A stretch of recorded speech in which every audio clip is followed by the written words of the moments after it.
CNN Prime.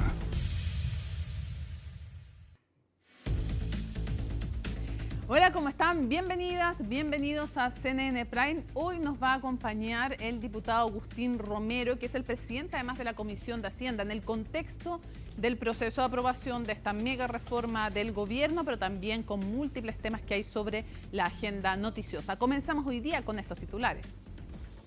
El gobierno negó que haya habido un fracaso tras la postergación en el Senado de la votación del único artículo pendiente del plan de reconstrucción. Esto debido a que el Ejecutivo no tenía los votos necesarios. Tras esto, alcaldes de oposición manifestaron su molestia por la forma en que van a ser compensados los municipios por la exención de contribuciones. La justicia rebajó la medida cautelar que cumplía el ex subsecretario Manuel Monsalve, quien ahora quedó con arresto domiciliario nocturno. Su defensor público negó que haya un peligro de fuga, de reiteración de delitos o una obstrucción a la investigación. El Ministerio Público, en tanto, evalúa recurrir a la Corte de Apelaciones para intentar revertir la decisión. 58.000 personas siguen aisladas, la gran mayoría en las regiones de Coquimbo y Atacama, tras el paso del sistema frontal. Parlamentarios de distintos sectores, incluidos el oficialismo, han criticado la falta de maquinaria para habilitar los caminos cortados. Desde el sur, en tanto, se aproxima otro frente de lluvia con nieve y viento.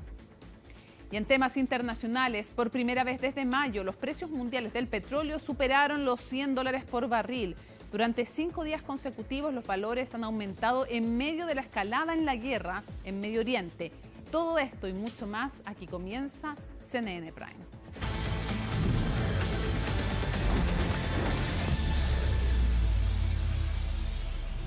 El gobierno estuvo literalmente a un paso de despachar el plan de reconstrucción nacional, pero un inesperado traspié en el Senado frustró ese objetivo por ahora.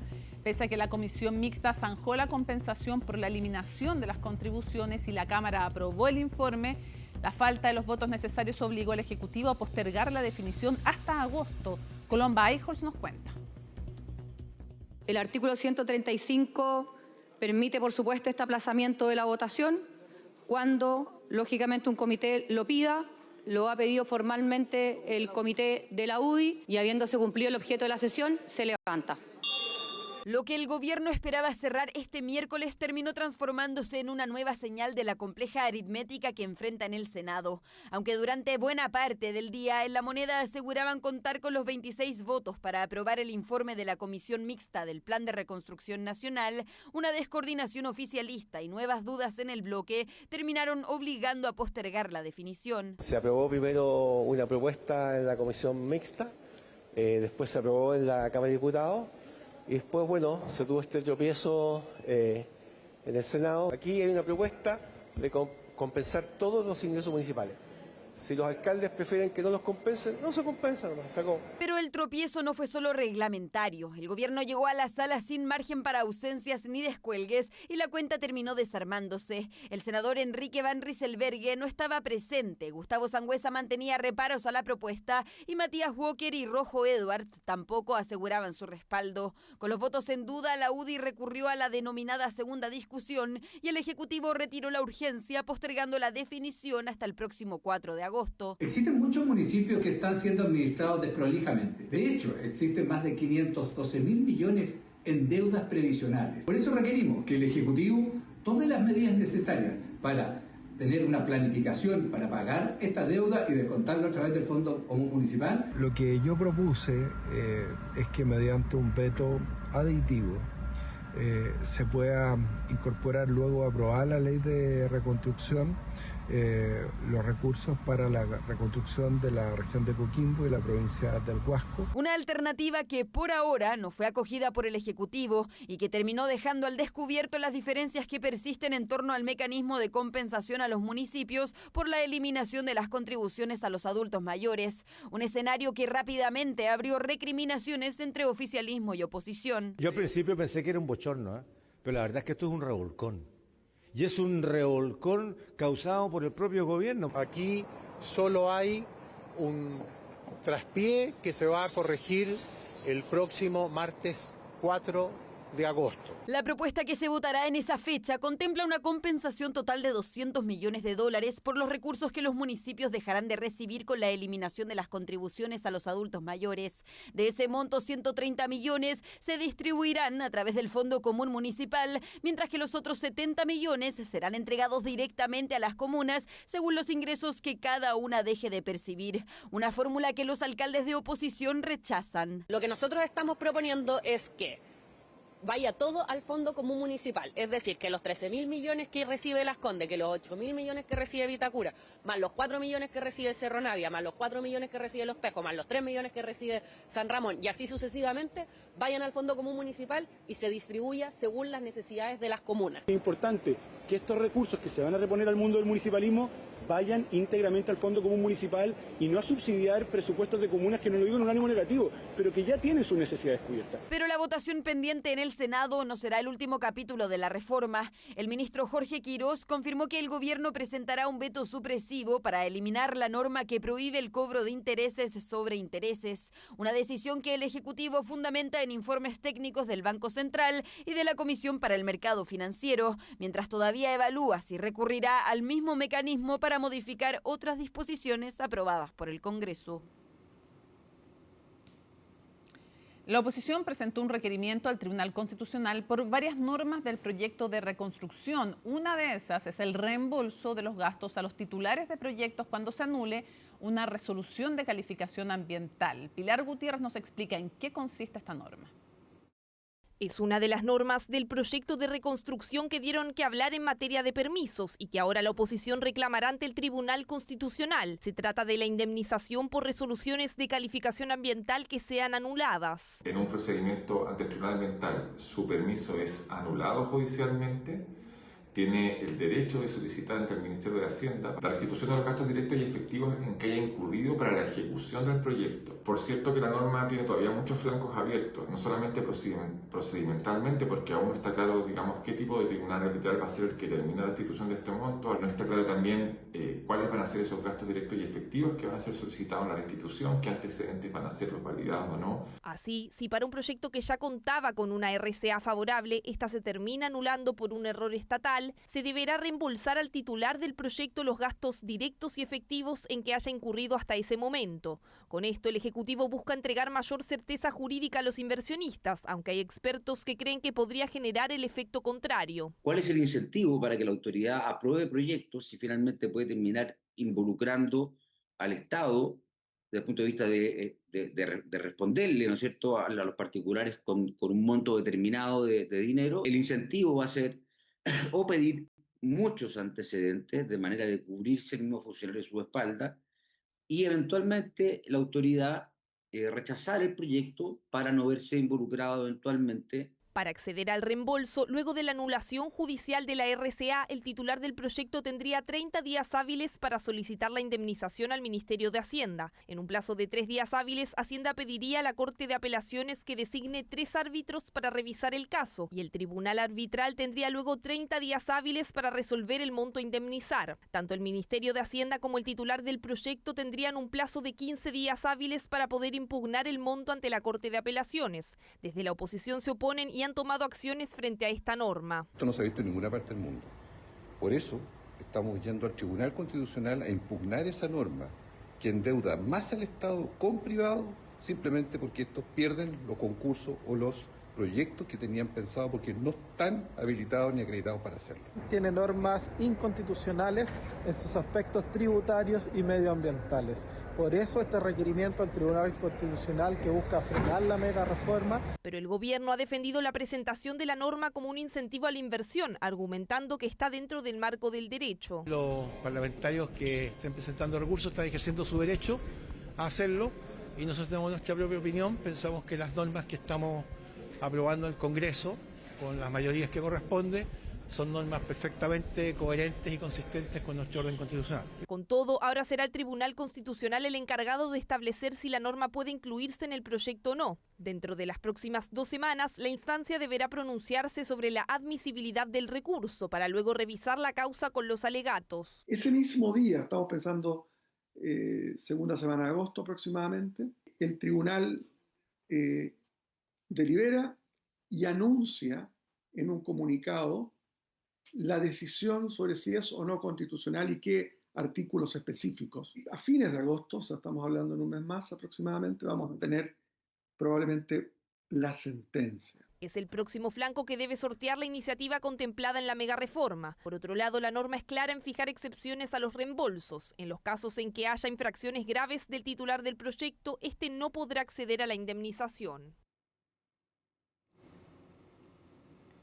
Reponer la conectividad ha sido el principal desafío en las últimas horas en el norte del país. Tras el paso del sistema frontal, diferentes han sido los esfuerzos por llegar a las zonas aisladas, mientras en paralelo se mantiene la suspensión de clases en la provincia del Huasco, Tierra Amarilla y en toda la región de Coquimbo.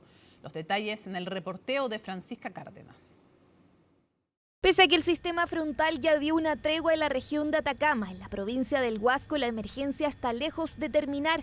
El problema ahora es la conectividad que ha mantenido a los equipos de rescate activos en distintas zonas para despejar caminos bloqueados por piedras y nieve y también el intento por llegar a localidades que permanecen aisladas. Lo que estamos haciendo ahora, por supuesto, es la conectividad de la Ruta 5 Norte, porque necesitamos que pasen los camiones que abastecen, también vehículos de emergencia. Y todo lo que significa hoy día en la provincia del Huasco, del sector de Vallenar a Huasco Freirina, se logró hacer una conexión vía terrestre. La situación es más compleja para quienes viven en zonas apartadas, especialmente en sectores cordilleranos de Alto del Carmen, Freirina y el Valle del Tránsito. En la madrugada, una mujer con un embarazo de alto riesgo fue trasladada por la Fuerza Aérea desde Copiapó hasta la región metropolitana. Necesitaba ella, por la gravedad de la situación, un traslado a la brevedad a la ciudad de Santiago, y gracias a que nosotros contamos como institución con estos medios polivalentes donde podemos convertir cualquiera de nuestros medios aéreos en oportunidad y en calidad en un centro asistencial, por así decirlo, en un avión ambulancia en este caso, pudimos actuar de manera rápida. Ayer las 4 comunas de la provincia del Huasco permanecían completamente aisladas y aunque poco a poco se ha ido habilitando algunos accesos, la Ruta 5 continúa con restricciones y cortes en distintos tramos, permitiéndose el paso solamente a vehículos de emergencia y abastecimiento. Problema que siempre los chilenos tenemos de debilidad de los sistemas de coordinación de las distintas instituciones. Cada una actúa por su cuenta. Yo creo que eso se demuestra de nuevo. Entonces, de aquí en adelante, tenemos que preocuparnos mucho más de fijar normas en aluviones y lluvias intensas en zonas áridas. Según las autoridades, las quebradas activas representan un riesgo permanente porque concentran y canalizan el agua de las precipitaciones desde las zonas altas hacia los valles, lo que puede seguir provocando deslizamientos, arrastrando piedras y escombros. Hoy día aislados, hay principalmente el sector de Puerto Aldea, que se encontraba completamente aislado, que nosotros llegamos a través de barcos para poder llevar estanques de agua, alimentación, combustible, y otros territorios, por ejemplo Las Cardas. El día de ayer construimos un puente con los funcionarios municipales. La situación en La Serena ya es insostenible. Los vecinos llegan esperando agua desde la madrugada y la respuesta en terreno es insuficiente. Los estanques de emergencia no están dando abasto. La gente llega y los encuentra vacíos. Las Fuerzas Armadas han participado en operativos para llegar a las personas aisladas, lo que según expertos reabre el debate sobre el papel que deben cumplir frente a este tipo de catástrofes, especialmente en tareas logísticas y de rescate. Las Fuerzas Armadas tienen una organización, tienen una capacidad, y yo sé que lo están haciendo, pero iría más lejos en el adiestramiento de las Fuerzas Armadas ante cambios del sistema climático y los desastres naturales para atender a la gente. Desde el gobierno también han recalcado el uso de la ficha básica de emergencia, la que no requiere postulación previa, ya que solo funcionarios públicos acreditados pueden realizar un catastro en las zonas afectadas. Un trámite sin costo y donde los encuestadores nunca piden claves bancarias ni dinero. Nos vamos a Copiapó, capital de la región de Atacama, donde está nuestro compañero Lucas Aguayo reporteando la situación en terreno respecto a los efectos de este sistema frontal y cómo se intenta recuperar la conectividad en esta provincia del Huasco. Tú nos cuentas, Lucas, cuáles son los sectores más complicados, la cantidad de personas también aislados que preocupa evidentemente. Te escuchamos, buenas noches. ¿Qué tal, Mónica? Un gusto saludarte desde la capital de la región de Atacama. Así es, durante estas jornadas ya se han ido recuperando caminos producto de que las maquinarias de diferentes fuerzas han estado trabajando para despejar rutas. Ustedes lo pueden ver en pantalla de vida. Entonces, por ejemplo, la ruta 5 que conecta lo que es la comuna de Vallenar con la capital regional, por lo menos ya se está avanzando. Hasta el día de ayer estaba cerrada, sin embargo el día de hoy ya se ha habilitado solamente para vehículos de emergencia y al mismo tiempo camiones que llevan abastecimiento a diferentes lugares, sobre todo según agrupaciones gremiales señalaban que los supermercados estaban quedando sin abastecimiento para los próximos días y era por ello importante empezar a habilitar estas rutas que también se mantienen parcialmente cortadas hacia el sur, hacia el lado de La Serena, Coquimbo y Santiago, y es acá en donde entonces se está trabajando rápidamente para poder volver a habilitarlas. Sin embargo, es un trabajo complejo, producto de que en muchos lados incluso hay socavones. Si te parece, vamos a pasar a escuchar al director de General de Obras Públicas, Joaquín Daga, quien señalaba la situación respecto a estas rutas. Estamos aquí en la ruta 5 Norte inspeccionando las obras de restitución de la vía. Hoy ya tenemos un tránsito intermitente en los dos tramos que previamente estaban totalmente cortados. Podemos ver que ya hay una mayor maquinaria desplegada. Además, ya estamos operando a través de convoys que permiten el tráfico hoy día de sur a norte de cápsulas de 100 camiones que van saliendo cada una hora. Eso ya nos permite asegurar el abastecimiento de los servicios básicos en el norte y a medida que avancen los días vamos a poder ir dando un tránsito cada vez más normalizado. Servicios básicos muy necesarios para la población de la región de Atacama, sobre todo para las pequeñas localidades. La provincia del Huasco, recordemos que es una de las más afectadas junto a Tierra Amarilla y es por ello que también se mantiene este estado de zona de catástrofe. Hemos estado reporteando durante estos últimos días lo que ocurría en Alto del Carmen, una de las comunas más golpeadas también por este efecto del sistema frontal que afectó a la zona centro-norte del país, y es allí en donde el día de ayer, durante la noche, se llevó hasta el último pueblito, Puntas de Valeriano. Ahí cerca de 51 personas fueron rescatadas luego de estar casi 5 días aisladas. Esto lo comentó justamente Sofía Cid, delegada presidencial, que señalaba también que están trabajando para llegar y conectar otras comunas, por ejemplo la comuna del Huasco, que también se encuentra ya habilitado el paso con la comuna de Freirina. Sin embargo, Freirina no está conectada con Vallenar todavía, que es en la comuna que es la capital provincial, por lo menos en ese sector. Pasemos a escuchar lo que dijo Sofía Cid y también el gobernador regional Miguel Vargas. Están pasando los convoys con camiones, pero también dejar súper claro que este tránsito hoy día no está abierto a todo tipo de vehículos. Es una coordinación entre el Ministerio de Transporte, el Ministerio del MOP, pero hay que coordinarse específicamente con ellos para poder ingresar en estos convoys. Es importante decirle a las personas que estamos trabajando para ustedes, para lograr que esto conectividad sea lo antes posible. El presidente José Antonio Kast estuvo en el terreno, estuvo en esta carretera y nos pidió que fuera lo urgente poder conectar nuevamente a la región de Atacama hacia el sur.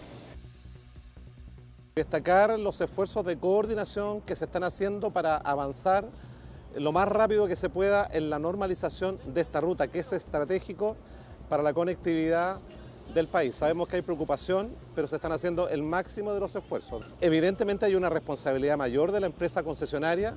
Estamos disponibles también desde la región, desde los equipos del MOP, para apoyar ese trabajo. Las empresas mineras han dicho que están a disposición para fortalecer los trabajos porque es fundamental, estratégico, recuperar el tránsito normal por la Ruta 5, aquí en este tramo de Vallenar hacia Copiapó y, por cierto, también desde Vallenar hacia el sur.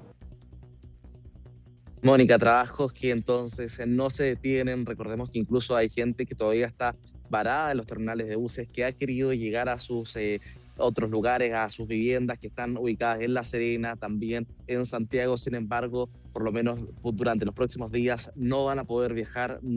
Se les ha ofrecido albergues algunas personas no han querido ir a ellos, y también lo otro que han denunciado mucho es la subida de precios, tanto de buses como de aviones, incluso hasta en un 300%, así que es parte de la situación que está ocurriendo a esta hora en la provincia del Huasco y también en Tierra Amarilla, y que por supuesto vamos a seguir muy atentos, porque si bien la emergencia terminó, lo que continúa ahora es el trabajo más importante de poder recuperar las carreteras y al mismo tiempo evaluar en cuánto es el daño finalmente de lo que ha dejado hasta ahora estos sistemas frontales. Mónica.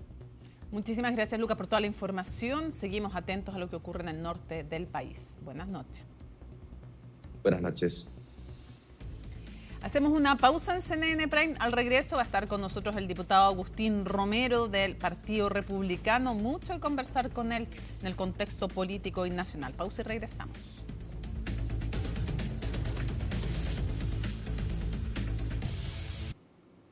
Benjamín Aedo, conocido como el Panda, quedó en prisión preventiva hoy jueves tras ser formalizado por haber disparado contra 2 carabineros buscando evadir un control de identidad. También fueron privados de libertad otras 3 personas por esconderlo durante 4 días mientras se ocultaba de la policía, todos ellos con antecedentes penales previos. La nota es de Juan Cristóbal Cható.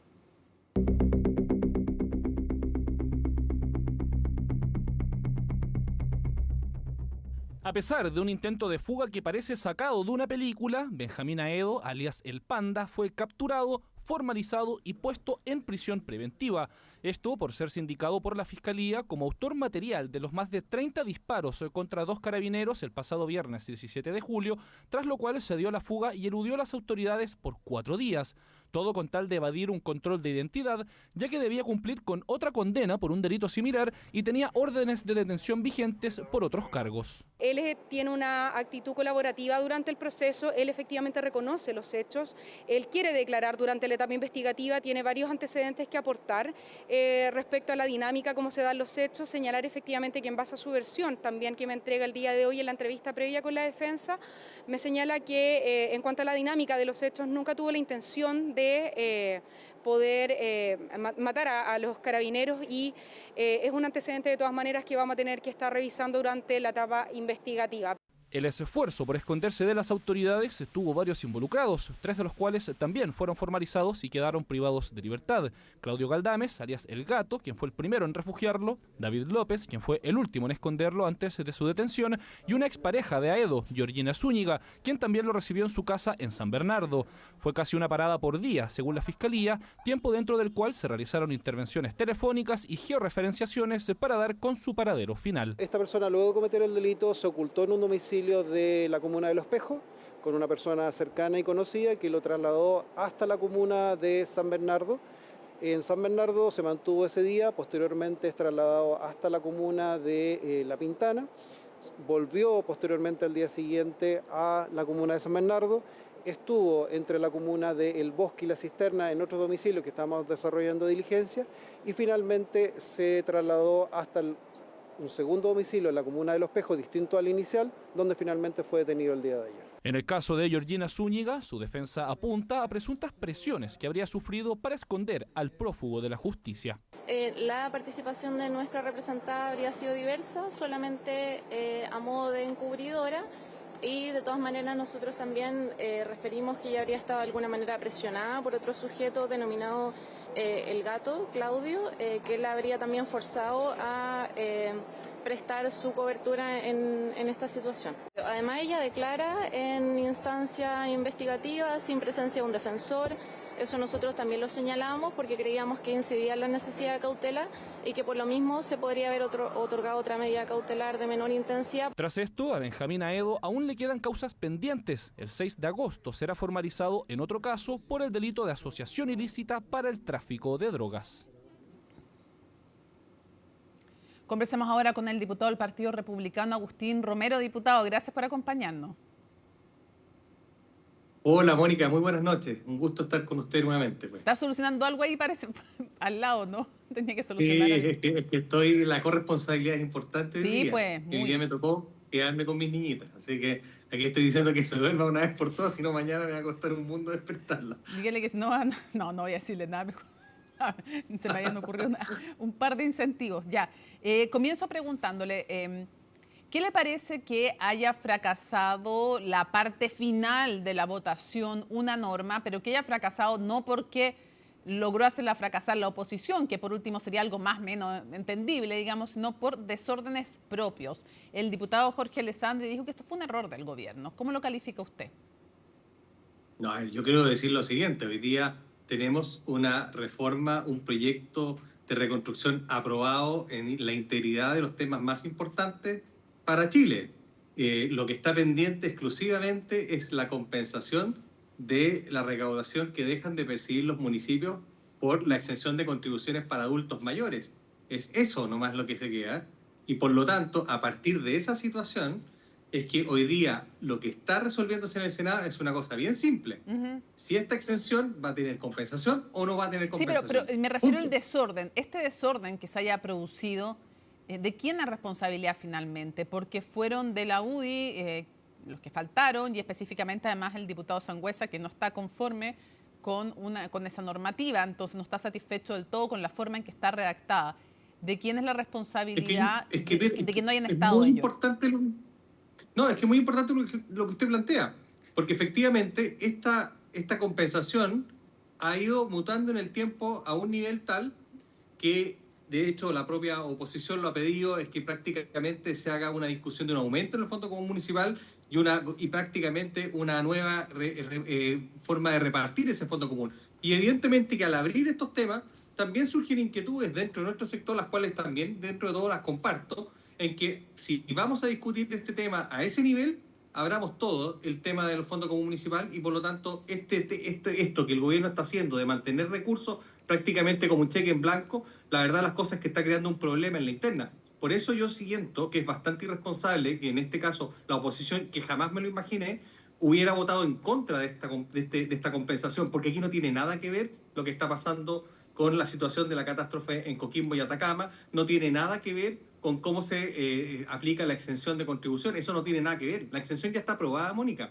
Es decir, hoy día estamos discutiendo si hay plata o no hay plata para los municipios. Y por eso el ministro Quirós, con toda razón, dice... Sí, el acuerdo inicial de los alcaldes era que todo fuera al Fondo Común Municipal si es que si es que la compensación venía como origen el dinero de impuestos generales. Dicen ellos, todos los chilenos, sobre todo en mayor proporción quienes menos tienen, pagan el IVA, por ejemplo, parte importantísima de esos impuestos generales, y por lo tanto no es justo que para compensar una rebaja de contribuciones de las personas de mayores recursos, sean personas finalmente de menores recursos que aporten dinero a través de los impuestos municipales para financiar esa exención.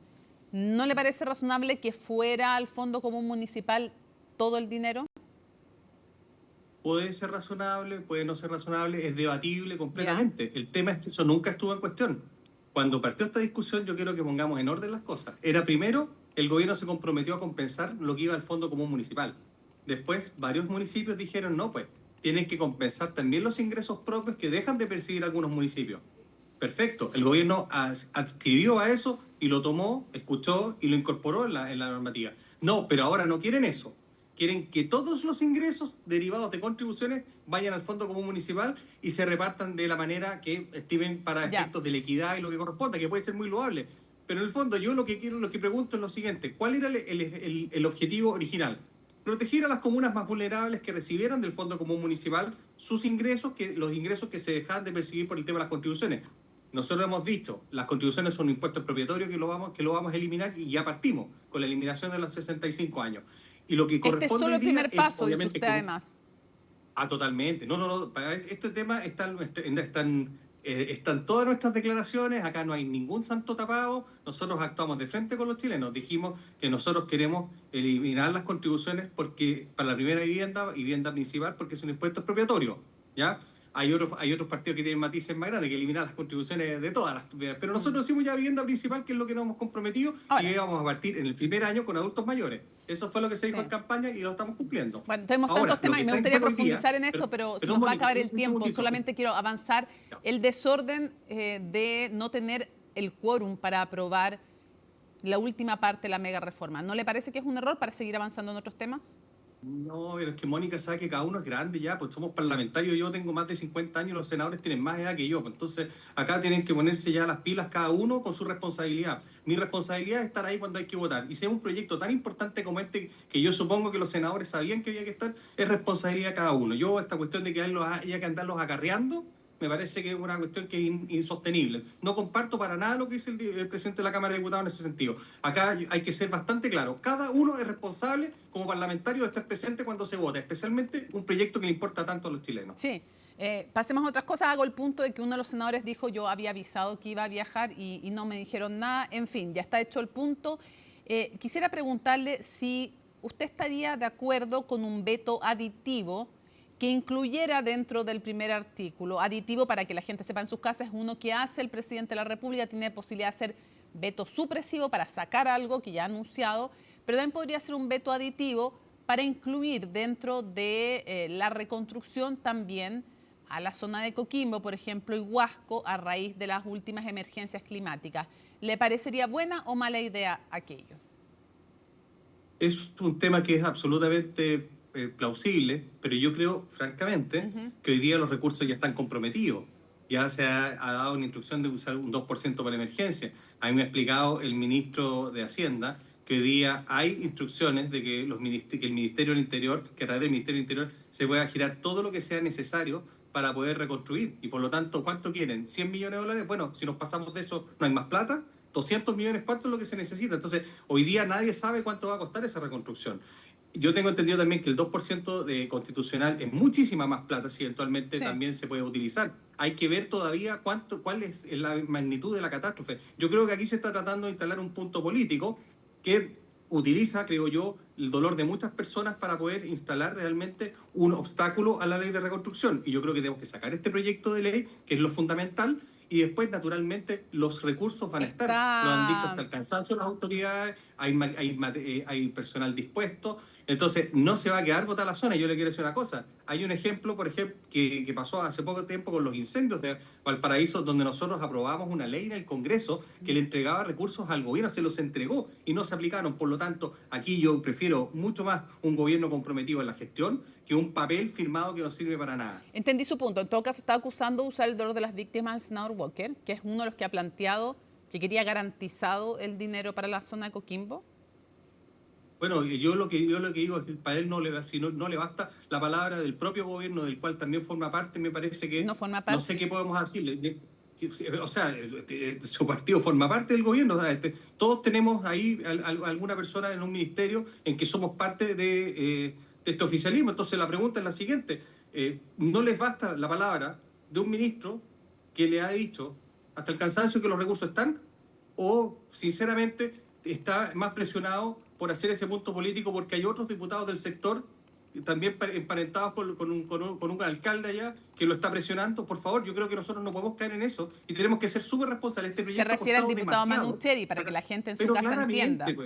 Pero claramente, pues Mónica, ¿cómo es posible? Nosotros estamos trabajando seriamente en este proyecto hace tiempo. El diputado Manucheri se paró de la comisión mixta porque no quiso votarlo, porque sabe perfectamente que si no vota estos recursos deja a su hermano sin plata, pues. Entonces seamos claros en estas cosas, digamos las cosas como son. Acá hay un interés político. Yo espero que nosotros que pertenecemos a una fuerza... ¿Por qué va a dejar al alcalde sin plata si no incluye a Coquimbo esta mega reforma? Ah, por el Fondo Común Municipal. Ya entendí que como estábamos hablando de la emergencia, después me cambió al Fondo Común Municipal, me había perdido y ya entendí el punto. Sí. Ya entendí el punto. Nosotros estamos votando eso en la comisión mixta y el diputado Manucheri está en la comisión mixta para votar si había o no compensación para los municipios, entre los cuales está el municipio de Coquimbo. Entonces, si él no quiso votar eso, bueno, está dejando sin recursos a la municipalidad de Coquimbo. Hay que hacerse responsable de lo que uno vota. Entendí el punto, quiero llevarlo a otras materias. Me gustaría saber su opinión. ¿Cómo calificaría en otra materia? Cambiémonos completamente. Nos fuimos de la mega reforma, vamos a otra cosa. Listo. Bueno, es que podría seguir mucho más rato, pero para alcanzar a tener su opinión sobre varios temas, ¿cómo calificaría la entrevista de la exministra Mara Zerini? Usted es bueno para dar conceptos, para empaquetar ciertos conceptos.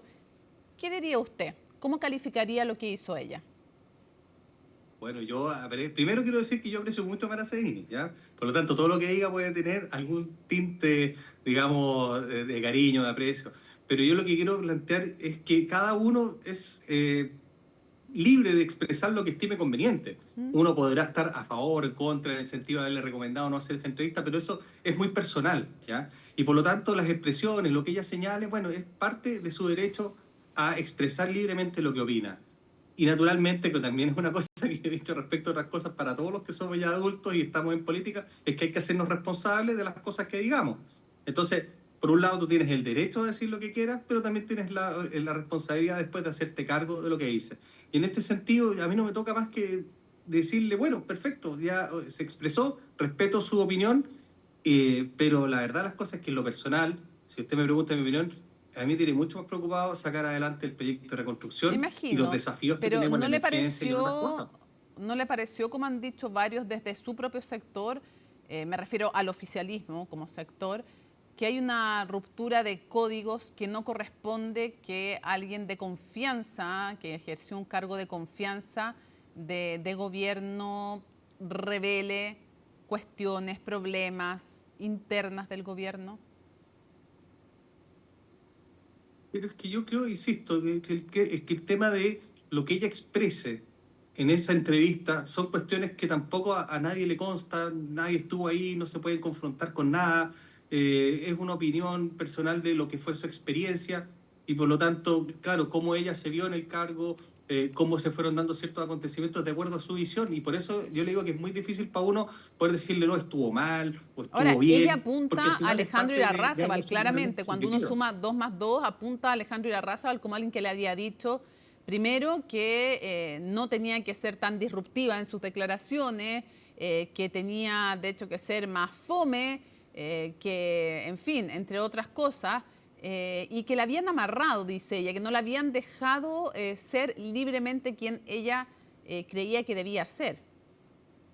La ve que esa parte es mentira porque yo soy bien entretenido, así que no diga que estoy cuidando los fomes.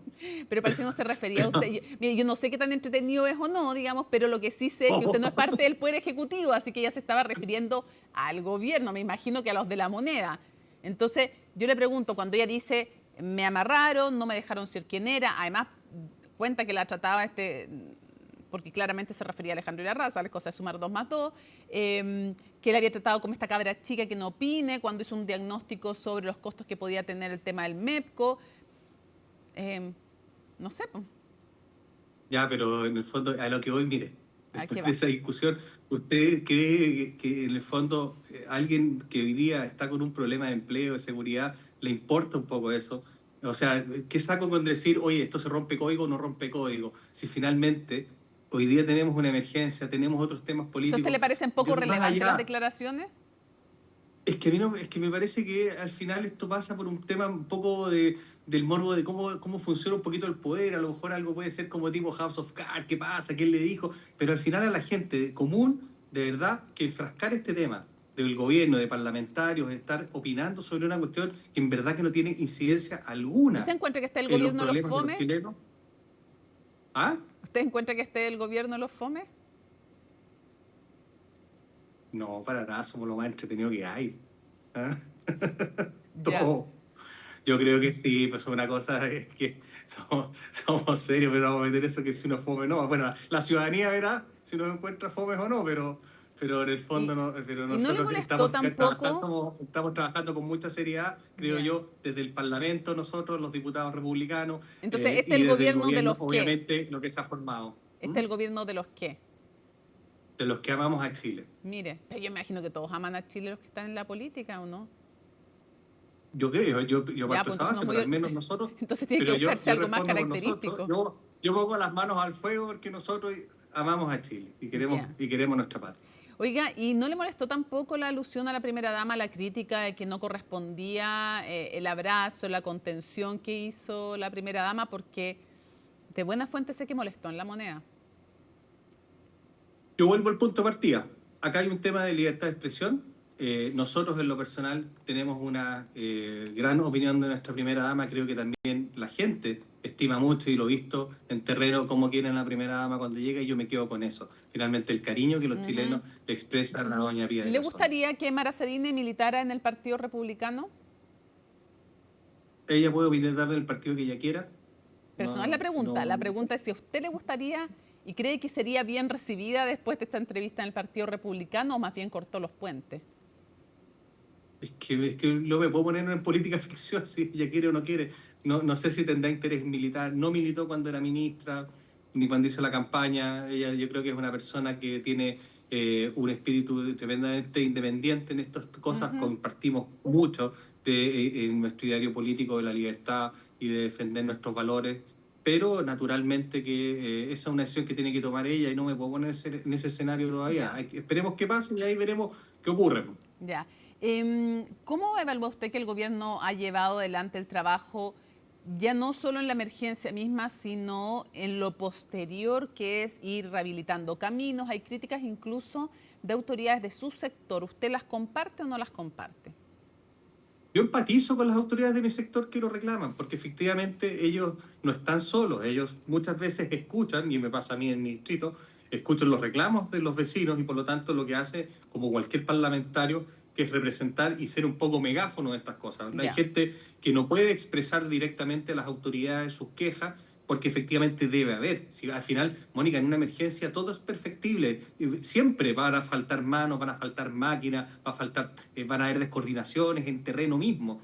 Pero yo no puedo dejar de relevar lo que ha hecho el presidente de la República en estos días. A mí me tocó, cuando partió esta emergencia, estar con él en Maipú y en Pudahuel. Y cuando yo pregunté, hoy necesito saber algunas cosas, ¿dónde está el presidente? No, el presidente ya está en Biobío. No, es que ya está en Maule, es que está en otro lado. Y tú lo veías mojado, lo ves con los pies embarrados. O sea, ha sido un presidente que se puso en donde estaban los problemas de los chilenos y dispuso a todos sus ministros en distintas carteras a estar atentos para poder resolver los problemas de la gente. Entonces, claro, cuando uno dice en una emergencia, oye, es que mira, justo acá en este camino falta algo, aquí no se ha despejado tal cosa, al final creo que es súper majadero. Yo por lo menos nunca lo hice con el presidente Boric, porque creo que hay que dejar que las autoridades trabajen y después uno hará la evaluación. Vamos a otras materias. Usted dijo que no tenía problema, porque para quienes no lo sepan, en Tolerancia Cero, Johannes Kaiser, presidente del Partido Nacional Libertario, dijo que tenían al gobierno bailando la música que ellos ponían. El DJ.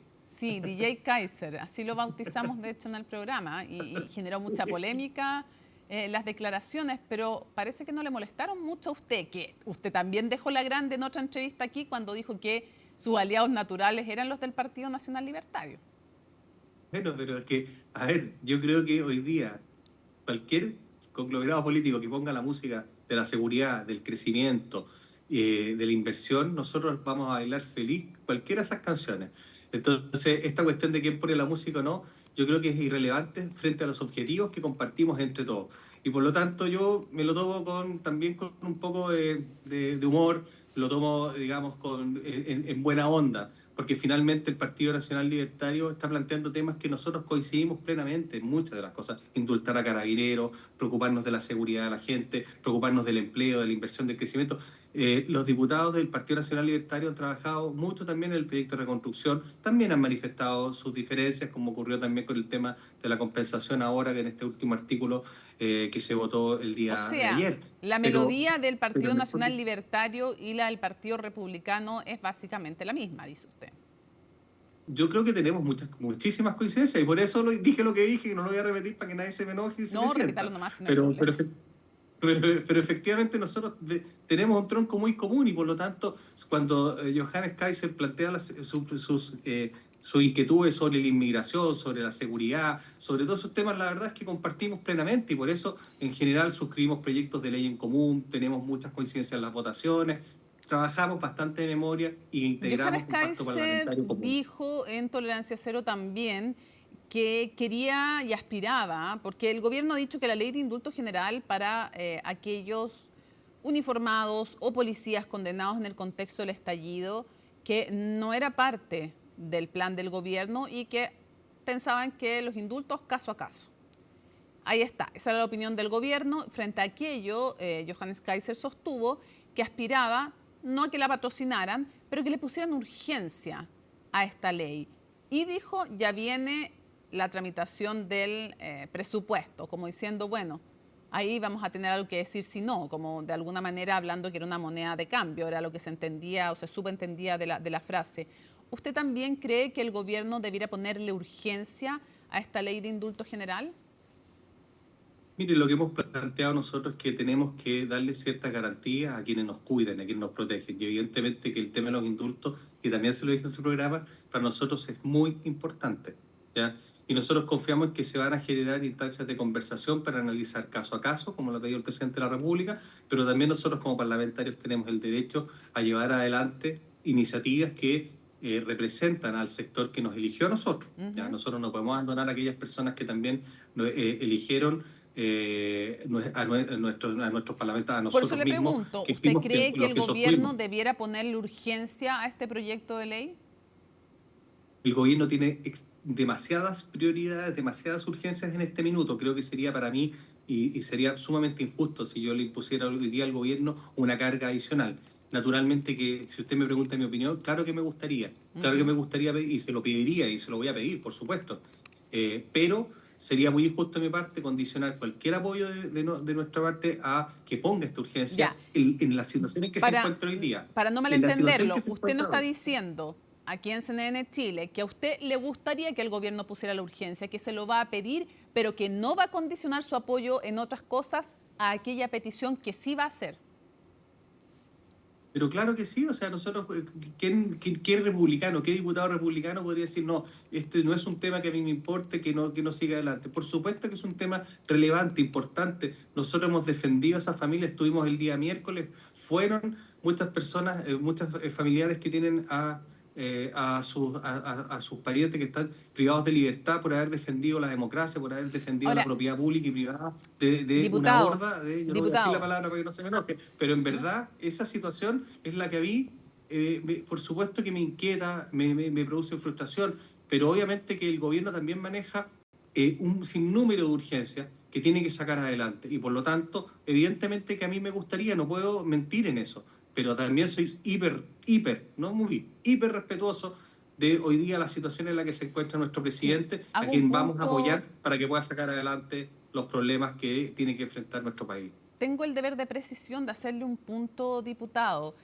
Yo sé que usted puede no compartirlo, pero lo que dice la justicia, que todos debemos respetar, no es que ellos estén presos, quienes han sido condenados, porque se les siguió proceso a muchos, a algunos se les absolvió, otros no se perseveró y a otros se les condenó. Los que están condenados, y entiendo que usted no lo comparta, pero quienes están condenados en el contexto del estallido, condenados por la justicia chilena, es no en virtud de, los hemos condenado por defender la propiedad pública y el orden público, sino que la justicia ha estimado que en el contexto de realizar sus labores cometieron delitos porque no cumplieron fielmente como debían sus funciones y cometieron estos delitos por los cuales han sido condenados. Entiendo que usted no comparte eso, pero debo hacer la precisión que no están en la cárcel por haber defendido la propiedad pública o el orden, sino porque la justicia estimó que no lo hicieron como debían, que en el ejercicio de su cargo cometieron delitos.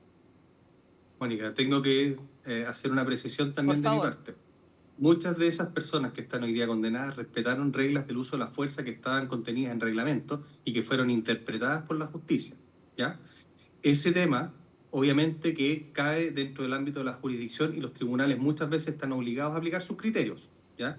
Ese es el criterio que tienen los tribunales, que se respeta absolutamente. Y por lo tanto, cuando se aplica un indulto, el indulto se aplica sobre personas que están condenadas. Ahora, ¿por qué existe la figura del indulto? Que es otro tema, es precisamente para considerar otros aspectos que la justicia, por la aplicación de su ordenamiento jurídico, no puede considerar. No para revisar fallos. Yo le voy a poner un solo ejemplo. ¿Usted sabía que en Chile un carabinero, un militar, no le puede disparar a una persona que vaya corriendo con una pistola cargada después de haber percutado, por ejemplo, o haber disparado a alguien? ¿Usted sabía eso? Que no le puede disparar. O sea, él podría... El carabinero tiene que aplicar el criterio si hay alguien más en riesgo, si está en riesgo su propia vida, el de terceros. Pero imagínese una persona cargada con una pistola corriendo por el Paseo Humada. ¿No le puede disparar? Depende de lo que estime el carabinero. Si el carabinero estima que hay riesgo para la vida del tercero o para la propia vida, sí. Claro, pero digámosle, ¿cómo no hace para la propia vida? ¿Usted se imagina que fuera con un hijo suyo el Paseo Humada y ve una persona con una pistola corriendo para todos lados? Y un carabinero que no, y usted diciéndole deténgalo, no lo pueden disparar, ni siquiera lo pueden reducir. Yo le estoy haciendo el punto respecto de lo que la justicia dictaminó. Es que por eso, es que yo vuelvo a hacerle el mismo punto. Yo respeto el fallo judicial porque efectivamente los tribunales deben interpretar, y interpretaron de una determinada manera, el fallo está firme, y por lo tanto, hoy día con esos antecedentes, hoy día existe la atribución. Creo que al presidente no le gusta mucho tampoco esta atribución, pero tiene que, la tiene que ejercer en la medida en que existan antecedentes razonables y que tengan, por así decirlo, un criterio que explicar a la población. ¿A usted le gustaría que eso fuera Lo que no luego? le puede pasar al presidente... ¿Ah? ¿A usted le gustaría que esa decisión del presidente las fuera luego? Yo no pauto el presidente de la República. Ya, el presidente de la República tomará la decisión. Es que hay una cosa que me interesa saber. Lo que no puede volver a ocurrir nunca es que el presidente de la República diga, no me leí los antecedentes, termine echando al jefe de gabinete, termine echando al ministro justicia. Eso no puede pasar. Ya, aquí hay que ser muy responsable y por lo tanto yo confío que el presidente José Antonio Kast no va a hacer lo que algunos presidentes del pasado reciente hicieron. Ahora, lo llevo a otro tema. Encuentro Conservador, el Foro Internacional anuncia un encuentro en Chile. El Foro de Madrid, que es impulsado por Vox, un partido conservador, ultraconservador de hecho, de España, durante septiembre. ¿Le parece una buena o una mala idea? Buenísima idea, pues yo espero que me inviten. Ultraconservador y muy amigo de nosotros los republicanos. Usted es uno de los pocos que no tiene problema en calificarse como ultraconservador. Nada, para nada, por supuesto, si yo voy de frente y la gente tiene que tener información de por quién vota. Yo nunca me he escondido cuáles son mis preferencias, soy una persona conservadora, católica, y por lo tanto tengo esa visión de la vida.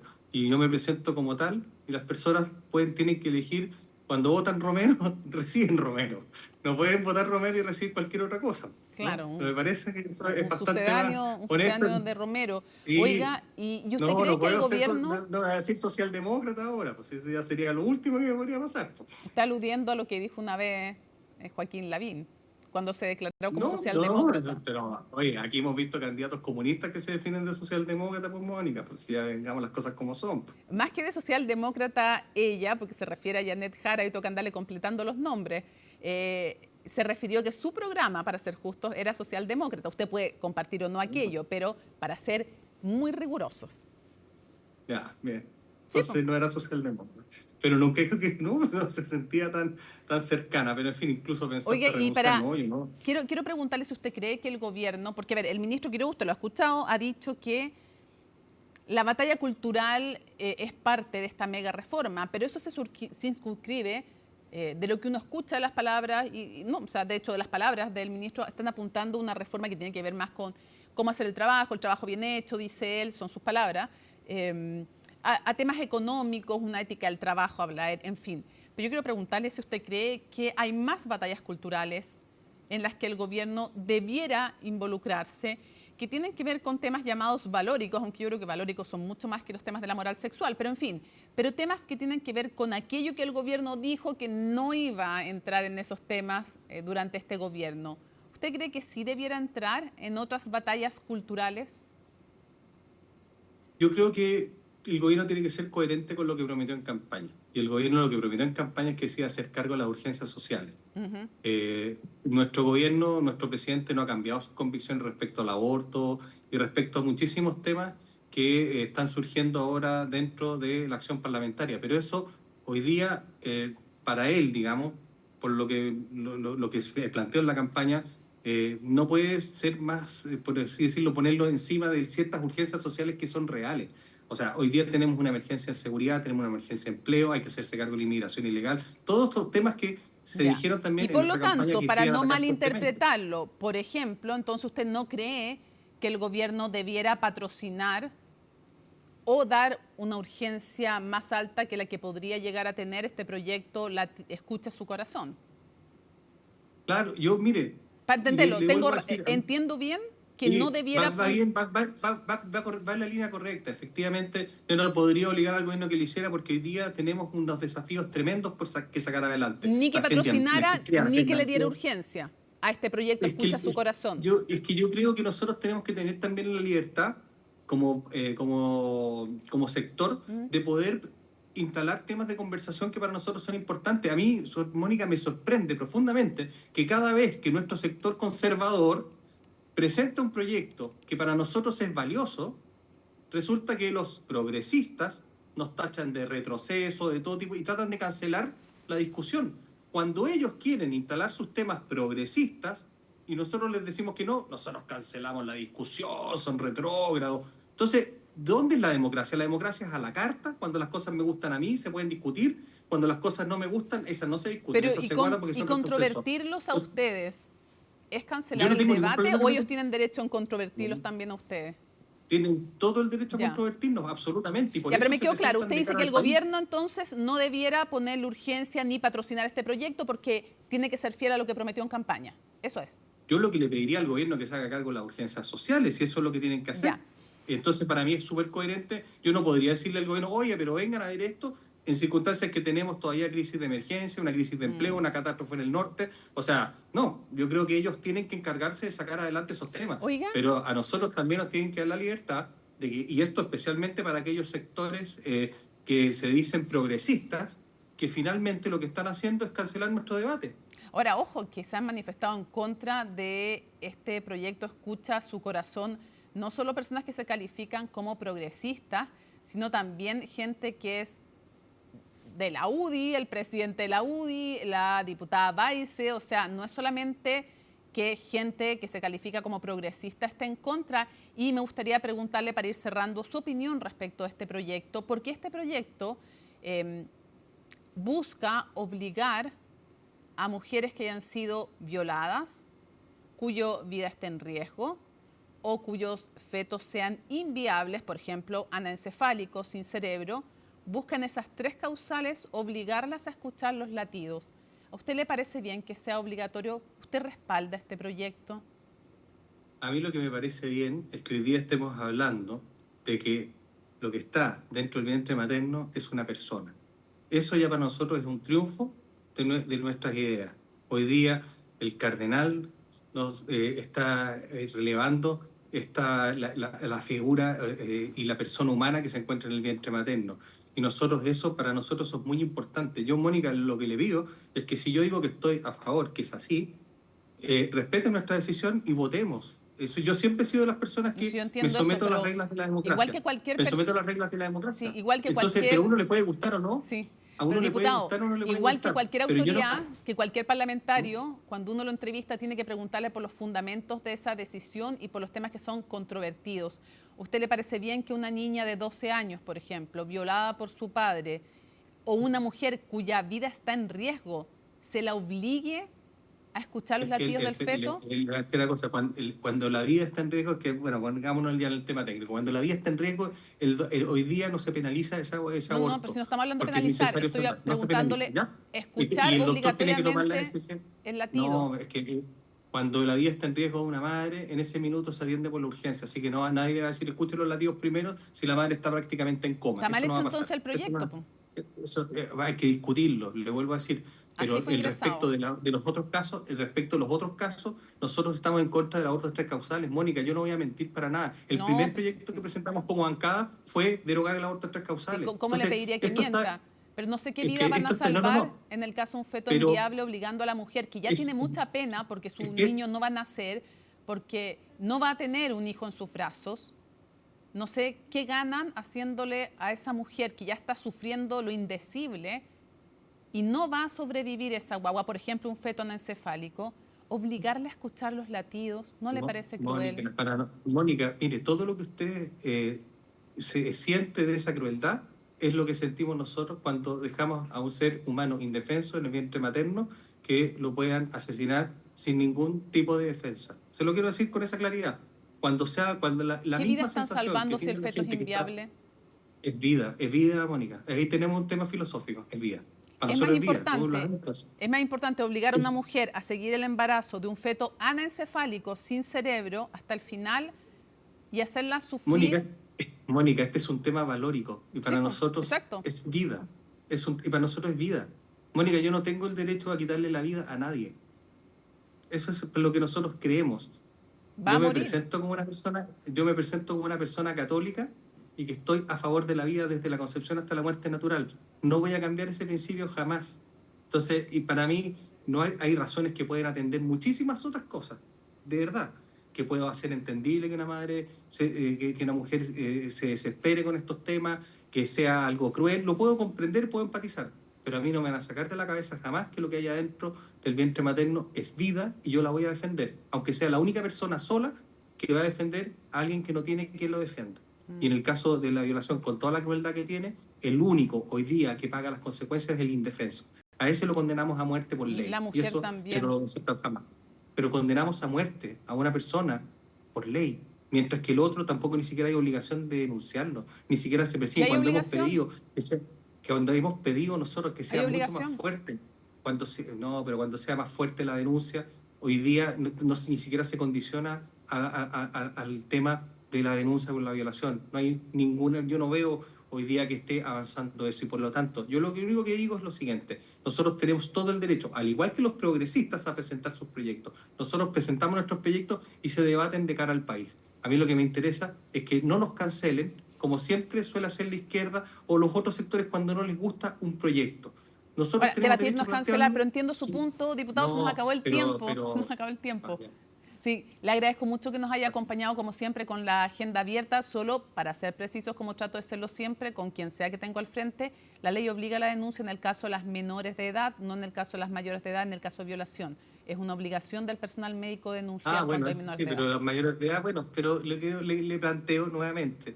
Este es un tema que nosotros tenemos todo el derecho a plantearlo. No, y por supuesto debatirlo, y ojalá que la sociedad lo debate en su casa. Me parece que está perfecto el tema, y obviamente nosotros nos sometemos a las reglas de la democracia y vamos a cumplir, como siempre lo hemos hecho, la ley. Diputado, le agradezco muchísimo que nos haya acompañado una vez más en CNN Prime. Que tenga muy buenas noches. Un gusto, Mónica, que esté muy bien. Que esté muy bien. El séptimo juzgado de garantía de Santiago rebajó a arresto domiciliario nocturno la medida cautelar que pesa sobre el ex subsecretario del Interior, Manuel Monsalve. La ex autoridad es investigada por 2 delitos sexuales que presuntamente habría cometido en contra de una ex funcionaria de gobierno.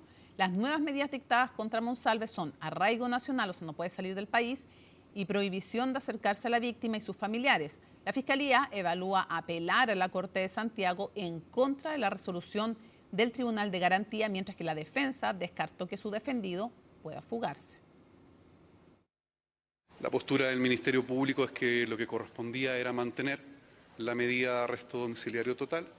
El tribunal dispuso finalmente sustituirla por arresto de carácter nocturno, parcial, sin que se haya realizado cuestionamiento alguno a todos los antecedentes que establecen presunciones fundadas respecto de la existencia del hecho y de la participación del imputado, que ha sido tenido en consideración previamente tanto por el Tribunal de Garantía como por la Excelentísima Corte Suprema, atendido lo que ha manifestado el Ministerio Público en las audiencias anteriores. Para el Ministerio Público, los antecedentes que determinaron la procedencia de la prisión preventiva originalmente no han variado. Se estima que la necesidad de cautela entonces hace que sea relevante evaluar recurrir de la resolución por la vía de apelación. El tribunal valoró y reconoció que el tiempo que ha estado privado de libertad don Manuel Monsalve, esto es aproximadamente 20 meses o 617 días, era un tiempo que indudablemente a un antecedente, y también lo reconoció el Ministerio Público, era un antecedente para modificar la medida cautelar. También el tribunal tiene en consideración de que desde que se denuncian los hechos, en el mes de octubre hasta que don Manuel Monsalve es detenido, en el mes de noviembre no hubo ninguna conducta o algún tipo de maniobra de don Manuel Monsalve para ocultarse, fugarse, sino por el contrario, ha estado vinculado a la investigación.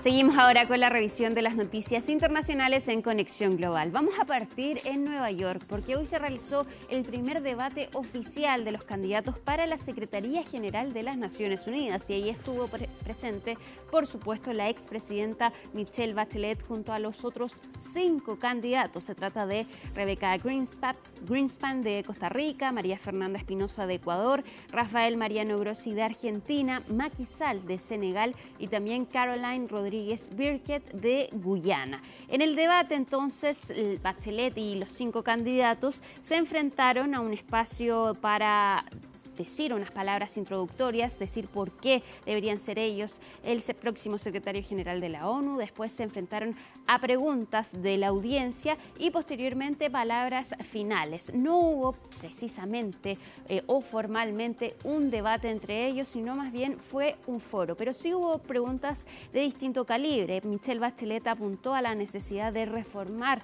la Organización de las Naciones Unidas ante las recientes críticas que ha tenido este organismo. También se le preguntó sobre distintas presiones o qué haría ella si estuviese presionada por estados más poderosos al interior del organismo. Dijo que ella había sufrido presiones cuando era alta comisionada para los derechos humanos para no publicar ciertos documentos y dijo, los publiqué porque era lo que debía hacer. En sus palabras introductorias dijo también que es momento de que una mujer asuma como próxima secretaria general de las Naciones Unidas. Revisemos parte de lo que dijo la expresidenta Michelle Bachelet. Lo que el mundo necesita es un secretario general con las mejores credenciales posibles y creo que las tengo. Soy una líder de probada eficacia con amplia experiencia política. Fui 2 veces presidenta de la República en mi país. El presidente de la República es jefe de Estado, pero también es jefe de gobierno. Demostré que puedo liderar negociaciones complejas y tomar decisiones difíciles al mismo tiempo que encuentro compromisos democráticos y construyo confianza y puentes entre los líderes mundiales. Segundo, tengo habilidades directivas, de gestión. Fui 2 veces ministra, Salud y Defensa, y 2 veces directora de entidades de la ONU. En todos los casos demostré que tengo la visión, el valor y la capacidad para lograr cambios. No solo reformas específicas, sino también reformas continuas para seguir mejorando las instituciones. Tercero, combino un firme apego a los principios y un enfoque en las soluciones, los valores y el realismo. Seré parcial únicamente a la carta. Y por último, creo que es hora de que haya una mujer al mando.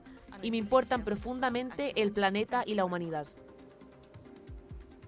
Nos vamos ahora a Medio Oriente porque a raíz de los ataques de los rebeldes hutíes que están en Yemen a 2 barcos saudíes en el Mar Rojo, el precio del petróleo superó los $100 por barril y este precio no se alcanzaba desde mayo pasado. Los rebeldes hutíes entonces confirmaron haber atacado estos 2 petroleros en el Mar Rojo, que se había convertido como una alternativa importante al Estrecho de Hormuz. Sin embargo, entonces esta ruta también ahora está siendo afectada en medio entonces de esta guerra que mantiene Estados Unidos con Irán. Desde Estados Unidos dijeron que van a responsabilizar al régimen persa por cualquier ataque futuro de los hutíes. Este grupo rebelde es apoyado entonces por Irán. Y además, el presidente Donald Trump dijo que cualquier daño causado a barcos o cargamentos va a ser pagado con dinero iraní que Estados Unidos tiene en su poder y controla. Es decir, utilizar los fondos congelados iraníes entonces para pagar por los daños a los buques y navíos en esta guerra. Hoy, por 13º día consecutivo, Estados Unidos nuevamente está lanzando bombardeos a Irán. Escuchemos lo que dijo el secretario de Estado de Estados Unidos, Marco Rubio, respecto entonces a los hutíes.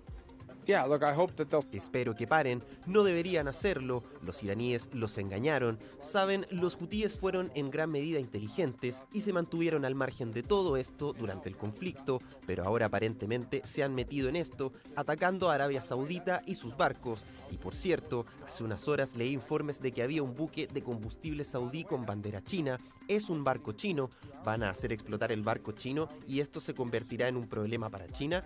Esto se convertirá en un problema para todo el mundo, pero espero que la situación se calme porque creo que los hutíes, francamente, fueron engañados por los iraníes y fueron inteligentes al mantenerse al margen y deberían mantenerse al margen y deberían parar. Ya veremos qué pasa. Obviamente no es un desarrollo positivo. Vamos a seguir ahora en Estados Unidos porque esta jornada el presidente Donald Trump, la administración de Donald Trump, anunció nuevos aranceles a decenas de países. Entre ellos está también Chile. Se trata entonces de aranceles que van entre un 10 y un 12,5% a importaciones de más de 60 países y coinciden después de que este arancel universal del 10% que impuso Donald Trump el año pasado lleguen a su caduquen debido entonces a la Corte Suprema, al fallo de la Corte Suprema entonces que dijo que estos aranceles eran ilegales. Ahora Estados Unidos entonces encuentra una nueva forma de imponer aranceles y según el comunicado entonces que entregó Estados Unidos, responde a una investigación que realizó el representante de Comercio de Estados Unidos sobre el presunto uso de trabajo forzado para producir bienes exportados a Estados Unidos y la falta de acción por parte de varios países para abordar esta práctica. Y es por eso entonces que Estados Unidos impone estos aranceles a distintos países. En el caso de Chile se trata de una sobretasa arancelaria de 12,5%. Rápidamente el gobierno de nuestro país respondió y aseguró que esta resolución no sostiene que Chile exporte bienes producidos con trabajo forzoso ni identifica productos chilenos específicos bajo esa condición. Dice el gobierno que esta decisión responde a diferencias en la evaluación de los mecanismos regulatorios reconocidos como efectivos por la autoridad estadounidense. Es decir, Chile dice que no exporta bienes creados con trabajo forzoso, sino que más bien hubo diferencias respecto entonces de la investigación que realizó Estados Unidos para imponer estos aranceles. Escuchemos lo que dijo la subsecretaria entonces de Relaciones Comerciales Internacionales de nuestro país. El gobierno de Chile considera que la aplicación de esta medida a nuestro país no se condice con estos estándares, ni con los antecedentes técnicos, políticos y jurídicos presentados durante todo el proceso de esta investigación. La decisión se adopta en el marco de una investigación realizada conforme a la legislación interna de Estados Unidos y no como resultado de una negociación bilateral entre ambos países. Lo anterior da cuenta de que esta medida responde a una política comercial de aplicación transversal y en ningún caso constituye una medida dirigida específicamente contra Chile. En definitiva, Estados Unidos encuentra otra manera de imponer sus aranceles. De un 10% ahora pasamos a un 12,5%, pero con otra explicación detrás entonces de estas tarifas. Nos vamos ahora a India, donde se están registrando manifestaciones multitudinarias de parte de los estudiantes. ¿Qué pasó en India? En India se filtró el examen de acceso a la carrera de medicina y esta filtración obligó a repetir este proceso, lo que causó indignación en los estudiantes, pues aseguran que es otra forma de corrupción para beneficiar a las élites de ese país. Y esto desató entonces estas manifestaciones respaldadas por el Partido de las Cucarachas. ¿De qué se trata este movimiento? Camila Concha nos explica. Miles de personas se han instalado a protestar en los últimos días en el centro Yantar Mantar en Nueva Delhi. La filtración del examen de ingreso a la carrera de medicina en India desató la furia de los estudiantes, quienes han liderado manifestaciones en contra del gobierno. A pesar de los intentos para dispersarlas, la violenta represión de las autoridades derivó en la primera gran crisis del gobierno de Narendra Modi en 10 años. El examen se ha filtrado, muchos estudiantes se han suicidado, así que deben asumir la responsabilidad. Eso es lo que hace un gobierno. Si el gobierno ha fallado y es incompetente, entonces debe asumir la responsabilidad y dimitir. Cada vez que hemos alzado la voz pacíficamente, el gobierno indio se ha dedicado a silenciarla. Pero permítanme decirles a través de su medio que si intentan acallar una voz, surgirán 1000 más. Quiero decirles que morcaré de este árbol si el ministro de Educación, Dharmendra Pradhan, no renuncia. El primer ministro indio rompió el silencio este jueves, anunciando que habrán sanciones severas para quienes filtraron el examen. Además, el gobierno dijo estar listo para tener conversaciones con los jóvenes. Esta misma mañana, el primer ministro Narendra Modi dejó claro que el interés de los estudiantes es primordial para este gobierno y hará todo lo posible por salvaguardar el bienestar de los estudiantes. Si el ministro de Energía Atómica dijo que las conversaciones pueden ser en cualquier lugar, le sugerimos que venga a Yantar o que busquen un lugar neutral como el Club Constitucional de la India, donde podamos reunirnos. Las manifestaciones fueron organizadas por el Partido Popular de las Cucarachas, un movimiento político que nació de una sátira en redes sociales. Su nombre se burla del oficialismo indio y vino como respuesta a las declaraciones que dio el presidente del Tribunal Supremo en mayo al describir a los jóvenes como cucarachas y parásitos que solo se preocupan de atacar al sistema. Es la gente la que me motiva. Me dicen, estamos aquí, no te rindas, estamos aquí para apoyarte y nos quedaremos contigo el mayor tiempo posible. Abhijit Dipke tomó este insulto y creó una cuenta en Instagram. Ahí subió memes y publicó sobre la frustración de la generación Z ante el desempleo y la falta de oportunidades para independizarse en el país. En la actualidad, el Partido de las Cucarachas acumula más de 25 millones de seguidores, superando a las cuentas del gobierno y la oposición. Tenemos que seguir el camino de la Constitución. ¿Seguirán ustedes el camino de nuestra Constitución? La Constitución nos ha otorgado el derecho a protestar pacíficamente y así lo haremos. A principios de junio, el movimiento llamó a su primera marcha en contra del ministro de Educación por la filtración del examen. El 21 de junio, 2 millones de estudiantes repitieron la prueba, en la que solo el 5% logra entrar a medicina. Ese día hubo cortes de internet y patrullas policiales, lo que hizo escalar aún más el enojo de los jóvenes.